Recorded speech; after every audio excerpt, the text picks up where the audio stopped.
Today we're going to talk about resiliency. All resiliency is having the ability to bounce back after serious difficulties of life have knocked us down. Everyone is resilient, but knowing it and understanding it during this time is very crucial. There are 5 questions that I'm pretty sure most people have never even been asked or even thought about when we talk about resiliency. And I would say the first one is, what age did I learn to be resilient? The second one is, where was I when I learned resiliency? The other one is, who taught me how to be resilient? And how did I learn to be resilient? These are so important during this time because when we look at resiliency and we talk about it, we're never thinking about these things in the resiliency pattern. But I believe it's so important right now as we begin to look at our resiliency during this time. What are some ways to help us build resiliency? I would say number 1 is learn to cope with surprises and unexpected balances in life, and learn how to become more resilient in areas of life where stresses occur. That is so important.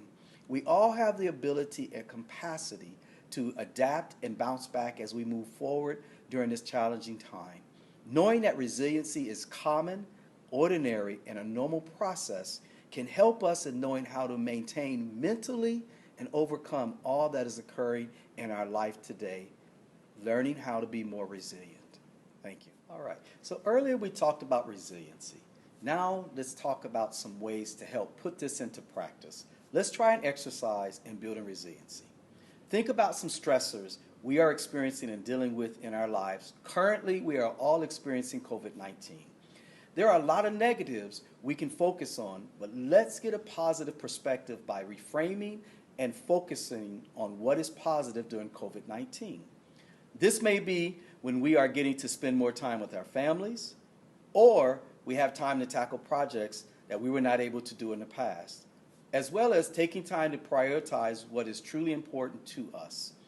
Reflect and refocus are, as opposed to just reacting, are ways to recognize resilient behavior and moving forward in positive and meaningful ways. We can repeat this technique with any stressor we are experiencing as we begin to build a more positive and stress-free life during COVID-19.